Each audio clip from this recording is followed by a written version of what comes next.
오늘 함께 나눌 하나님의 말씀은 히브리서 8장 말씀입니다. 오늘 새벽에 나오신 사랑하는 성도 여러분들의 삶 가운데 하나님의 은혜가 충만하시기를 축복합니다. 히브리서 초반부에 계속해서 반복되는 말씀이 있습니다. 모세나 율법이나 성전과 제사보다 예수님과 예수님을 통해서 주신 이 복음이 더 우월하고 우리는 그것을 통해서 구원을 얻는다라는 것을 계속 반복해서 논증하고 있습니다. 그래서 히브리서가 조금 어려운 것이 뭔가를 증명하려고 계속 이렇게 논리를 펴가기 때문에 좀 익숙한 이야기보다 예수님이 해주신 이야기보다 조금 딱딱하고 어렵기는 합니다. 히브리서는 조금 독특하게 예수님을 바라보고 있습니다. 우리가 예수님을 믿음으로 구원을 얻는다라는 복음의 내용은 동일하지만 그러면 우리는 예수님을 통해서 왜 구원을 받는가라는 문제에 대해서 우리가 익히 아는 주로 우리가 들어왔던 로마서 위주의 그런 이해와는 조금 다르게 히브리서는 예수님에 대해서 이해합니다.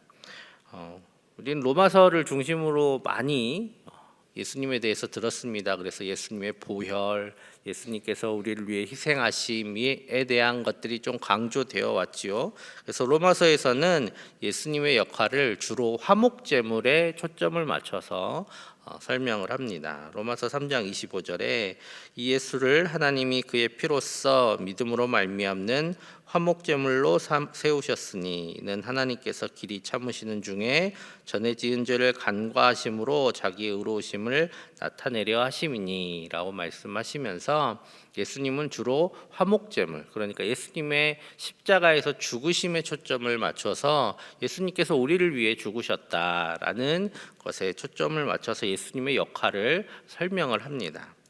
그것을 통해서 우리가 구원을 얻었다라고 설명을 하는 것이죠.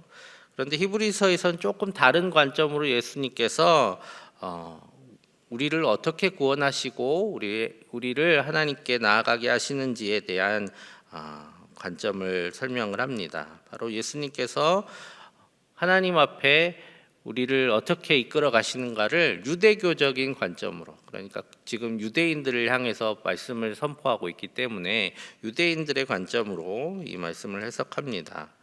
유대교적인 관점에서 볼 때는 제사의 핵심은 제물은 아닙니다. 물론 제물도 아주 중요한 요소긴 하지만 제물만 가지고 제사를 드릴 수는 없지요. 그래서 오히려 이 제사의 핵심은 이 제사를 지내는 대제사장입니다. 하나님 앞에 나아갈 때 하나님 앞에 이 제물을 드려서 성도를 하나님 앞으로 이끌어 주는 사람은 제물을 가지고 온 이 성도가 가지고 온 제물이 아니라 이 제물을 하나님께 올려드리는 대제사장이 바로 하나님과의 중보자가 되는 것이기 때문이죠. 그리고 무엇보다 유대교인들에게는 이것이 유대인들에게는 가장 익숙한 현실적인 논증입니다. 예수님이 화목제물이다라고 이야기하는 것은 좀 추상적이고 상징적이에요. 왜냐하면 제물은 보통 이렇게 각을 떠서 태워서 사라지잖아요.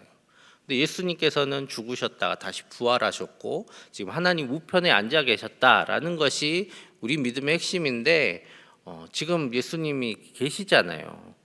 예수님 살아계신 예수님이 제물이다 이렇게만 이해하기에는 좀 유대인들 입장에서는 다가오지 않은 그런 논증이었습니다. 오히려 자기들 눈앞에 늘 서 있고 자기들 성전에서 늘 제사를 지내는 것을 관장하는 대제사장이 훨씬 더 다가오는 그런 논증이었던 것입니다. 대제사장은 제사장들의 그 우두머리죠. 그들을 이끄는 리더로서 제사의 집도자이고 하나님과의 중재자이고 또 이스라엘 모든 민족을 대표해서 하나님의 성소에 들어가서 지성소에 들어가서 속죄하는 일을 감당하는 일이 바로 대제사장의 역할이었기 때문에 유대인들 입장에서는 죄를 사하는 것에 대한 어떤 그 상징으로서는 대제사장이 훨씬 더 가까이 다가왔던 것입니다. 그래서 유대인들에게 설득력 있는 그런 논증을 하기 위해서 히브리서 기자는 대제사장이다, 예수님께서 대제사장이다라는 말씀을 계속 반복해서 논증을 합니다. 그래서 7장에서는 레위 지파가 아니신 예수님께서 왜 대제사장인가에 대한 논증을 쭉 해왔죠. 그래서 오늘 1절이라는 결론에 이릅니다. 8장 1절 우리 같이 읽을까요?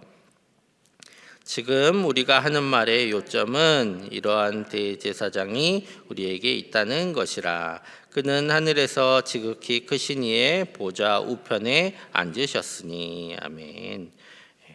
결국 뭐 이렇게 복잡한 논증 굳이 이해하지 않아도 핵심은 뭐냐면 우리에게는 대제사장이 계시다라는 겁니다. 대제사장이 계셔서 하나님 보좌 우편에 지금 앉아 계신다라고 말씀하고 있습니다. 그래서 우리가 이 땅에서 우리 제사 드리지 않잖아요. 우린 하나님 앞에 제사 드리지 않지만 우리는 예수님을 통해서 하나님 앞에 영원한 제사를 계속 드리고 있다라는 겁니다. 그것도 매번 해야 되는 그런 제사가 아니라 가장 완전한 중재자이신 예수님께서 가장 완전한 제물인 예수님 자기 자신을 통해서 영원토록 하나님 앞에 제사를 지냄을 통해서 우리는 하나님 앞에 나아갈 수 있는 용기를 얻고 또 그런 자격을 얻고 예수님을 통해서 예수님의 중재를 통해서 우리는 하나님을 아버지라 부를 수 있게 되었다라고 말씀하고 있습니다. 그런데 이제 말씀드렸지만 히브리서는 계속 뭔가를 논증하고 있어요. 설득하고 있는 거예요. 유대인들을 계속 설득하는데 그러면 유대인들이 또 질문하길 좋아한다고 하지 않아요. 그래서 계속 뭔가 질문을 하는 겁니다. 지금 이 저자는 유대인들이 계속 할 그런 질문들을 미리미리 잡아서 계속 그 이야기들을 대신 해주고 있습니다. 자, 그럼 이런 의문이 생길 겁니다. 왜 하나님 앞에 대제사장이 필요하냐? 하늘에 성전이 있는 거냐라는 생각이 들겠죠. 여기서는 성전이 있으니까 대제사장이 있어야 제사를 지내지만 하나님 앞에도 하나님 그 하늘에도 하나님 계신 그곳에도 성전이 있느냐라는 그런 의문이 생기겠죠. 그 의문에 대해서 이렇게 말씀합니다. 5절에 그들이 섬기는 것은 하늘에 있는 것의 모형과 그림자라. 모세가 장막을 지으려 할 때에 지시하심을 얻음과 같으니 이르시되 삼가 모든 것을 산에서 내게 보이던 본을 따라 지으라 하셨느니라 라고 말씀하시면서 어떤 이야기냐면 출애굽기에 보면 꽤나 많은 분량을 성막 짓는 이야기가 담겨 있어요. 성막을 짓는데 그냥 가서 짓는 게 아니라 오늘 하나님께서 이 하늘에서 모세에게 하늘에 있는 성전의 모형대로 지으라 이렇게 이야기하셨다라는 거죠. 원래는 이제 출애굽기 보시면 뭐 일일이 다 가르쳐 주세요. 뭔 이렇게 짓고 뭔 이렇게 짓고 이렇게 가르쳐 주시는데 이거를 하늘에 있는 성막의 본을 보고 그렇게 지으라 하셨다 이렇게 이해를 하는 것입니다. 즉 하늘에 하나님을 섬기는 성소가 있다. 이렇게 참된 성전이 그곳에 있다라고 가르치고 있는 것이죠. 하나님 앞에 드려질 영원한 예배를 위한 참된 성소가 그곳에 있어서 예수님께서 그곳에 대제사장이 되신다라고 말씀하십니다. 그래서 예수님께서 이 직분을 새로 맡으셨는데 그 직분에 대해서 이렇게 말씀합니다. 6절에 그러나 이제 그는 더 아름다운 직분을 얻으셨으니 그는 더 좋은 약속으로 세우신 더 좋은 언약의 중보자시라라고 말씀합니다. 그 직분을 이제 예수님께서 맡으셔서 우리의 영원한 대제사장이 되셨다라고 말씀하십니다. 이 대제사장 되신다라는 이 논증은 우리 개신교에 조금 더 좀 부합한 그런 논증이라고 생각하시면 좋겠습니다. 왜냐하면 카톨릭은 이 예수님의 제물 되심을 아주 강조를 해요. 어제 성찬식 했는데 카톨릭 앞에 이렇게 이런 단이 있어요. 성당 가면 단이 있는데 이 단을 뭐라고 하냐면 제단이라고 합니다. 제단. 그리고 여기에 성찬기를 놔요. 그래서 우리는 성찬대라고 하는데 저기를 제단이라고 하고 저기에 늘 우리가 먹었던 떡과 잔이 포도주가 있습니다. 왜냐하면 예수님의 몸과 피를 제물이라고 이해하기 때문이죠. 그런데 우리는 그렇기 때문에 제물이 필요하면 뭐가 필요합니까? 제사장이 필요하죠. 제사장의 역할을 누가 하냐면 사제들이 하는 겁니다. 사제들을 통해서 제물이신 예수님의 몸과 피를 하나님께 드리고 그것을 나누는 일을 하는 것이죠. 근데 이제 개신교는 우리 각자가 믿음으로 하나님 앞에 나아갑니다. 왜요? 우리의 유일한 중보자가 바로 대제사장 되시는 예수님이시기 때문에 우리는 이 땅에서 제물과 피가 필요한 것이 아니라 예수님을 믿는 믿음으로 대제사장 되신 그분을 통해 나아간다라는 믿음을 우리는 가지고 있습니다. 그래서 히브리서의 논증은 우리에게 더 중요한 논증이 됩니다. 히브리서의 기자는 계속해서 독자의 물음들을 또 이렇게 하나씩 찾아갑니다. 이 글을 읽고 있는 사람들은 누구라고요? 유대인들입니다. 유대인들. 지금 이 유대인들은 지금은 성전이 없잖아요. 지금은 유대인들도 제사를 못 지내요. 성전이 없어서. 그런데 이 시기 유대인들은 지금 제사를 지내고 있는 유대인들입니다. 유대인이라고 하려면 제사를 지내야 돼요. 자, 그래서 지금 자기들은 제사를 지내고 있는데 왜 또 대제사장이 필요하냐? 왜 또 새 언약이 필요하냐라는 질문이 있을 것입니다. 그래서 오늘 그 언약, 왜 우리는 새 언약이 필요하고 새 대제사장이 필요한가에 대한 질문에 대해서 또 이렇게 하나님의 말씀을 가지고 와서 논증을 합니다. 7절, 8절 말씀 우리 같이 읽겠습니다. 저 첫 언약이 무음하였더라면 둘째 것을 요구할 일이 없었으려니와 그들의 잘못을 지적하여 말씀하시되 주께서 이르시되 볼지어다 날이 이르리니 내가 이스라엘 집과 유다 집과 더불어 새 언약을 맺으리라. 아멘.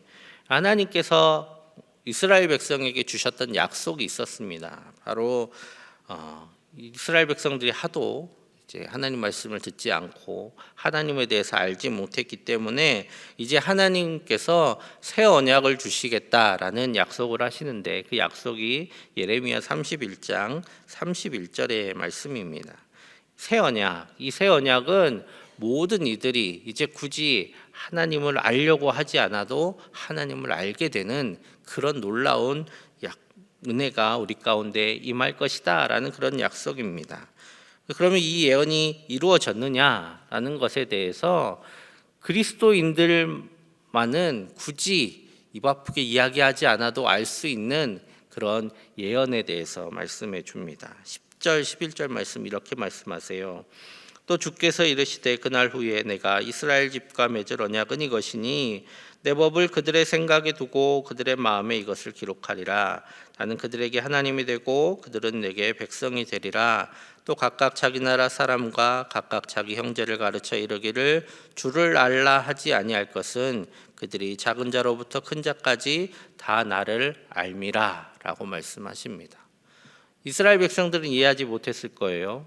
유대인들은 이해하지 못하지만 그리스도인들은 이해할 수 있는 이것이 이루어졌구나 라는 것을 알 수 있는 말씀입니다. 왜냐하면 그리스도인들 각 사람은 성령님의 감동을 통해서 예수님을 통해 하나님이 자신들을 얼마나 사랑하셨는지 이 말씀을 통해 하나님께서 얼마나 지금까지 이스라엘 백성들을 돌봐오셨는지에 대해서 누가 가르쳐 주지 않아도 각각의 사람들이 성령의 감동으로 이를 알았기 때문입니다.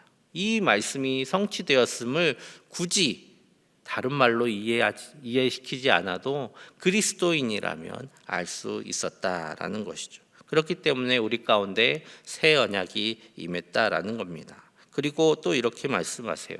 새 언약이라 하지 않았느냐. 새 언약. 첫 것이 낡아지는 것들은 결국 없어지기에 하나님께서 새 언약을 주신 것이다. 모세에게 주신 그 언약이 계속 낡아져서 결국은 없어질 것이기에 하나님께서 예수님을 통해 새 언약을 주셨다라고 오늘 말씀하십니다. 히브리서 읽다 보면 조금 어려우시잖아요. 오늘 히브리서 기자의 말씀을 쭉 읽어보면 정말 힘을 다해서 유대인들을 유대인 그리스도인들에게 복음의 비밀을 논증하려고 애를 썼구나, 설득하려고 애를 썼구나라는 것을 느끼게 됩니다. 우리가 예수님에 대해서 그리고 복음에 대해서 이렇게 알고 이해할 때 한 가지 꼭 기억해야 될 것은 있습니다. 기억해야 될 것이 있습니다. 성경의 모든 말씀은 하나님의 말씀이지만 그 성경의 말씀이 복음의 신비를 전부 다 밝혀낼 수 없다라는 것입니다. 왜냐하면 성경은 하나님께서 사람에게 주신 것이기 때문이죠. 우리가 읽고 우리의 이해 안에서 하나님을 알게 하시려고 주신 것이 바로 성경입니다. 그래서 우리가 아는 것은 딱 하나, 예수님께서 우리를 위해 죽으시고 우리는 그 예수님을 믿음으로 죄 사함을 얻고 예수님께서 다시 부활하시고 하나님 곁에 계시고 우리는 나중에 다시 오실 예수님을 기다리고 하나님 앞에서 영원한 하나님의 자녀로 살아가게 될 것이다 라는 것이 우리 복음의 핵심입니다. 그래서 성경은 이 큰 기쁨, 이 신비에 대해서 여러 방면으로 설명하고 있지만 그 설명들은 전부 다 불완전함을 내포하고 있습니다. 왜냐하면 사람의 이해 안에서 쓴 것이기 때문이죠.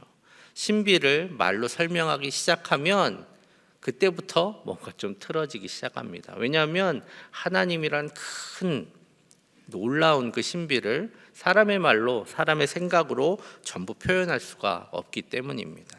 그렇기 때문에 누군가 복음의 신비를 다 알아가지고 복음은 이런 거야, 하나님은 이런 거야, 예수님은 이런 거야 라고 도식적으로 이해하려고 하는 일들에 매몰돼서는 안 됩니다. 그거 잘하는 사람들이 이단들이에요. 이단들은 자기들이 하나님에 대해서 모든 것을 알고 자기들 손으로 주물주물해서 우리에게 가르쳐 주려고, 그래서 우리의 이해 안에 탁 끼워주면 그걸 만족하고 또 그것에 혹하고 빠져나가라고 그런 이야기들을 하지만 우리는 늘 마음 가운데 품고 있어야 되는 것이 있습니다. 우리는 하나님의 신비를 다 이해할 수 없다. 복음은 우리가 생각하는 것보다 훨씬 큰 하나님의 은혜다라는 것을 우리는 기억해야 됩니다. 그래서 사도 바울도 여러 방면으로 이야기하려고 하지만 결국 이렇게 고백합니다. 하나님 앞에 나아갔을 때야 우리는 비로소 그것에 대해서 이해할 수 있을 것이다. 그때야 우리가 밝히 보고 알 것이다 라고 고백합니다. 복음은 그렇게 신비롭고 놀라운 하나님의 은혜입니다. 오늘 그 은혜 가운데 한 가지 아는 것은 바로 예수님께서 우리의 중보자가 되신다라는 사실입니다. 예수님께서 대제사장이 되신다, 이런 거 복잡해서 알지 못하지만 핵심은 예수님께서 우리의 영원한 중보자가 되셔서 우리가 하나님 앞에 나아갈 길이 되어 주셨다라는 것입니다.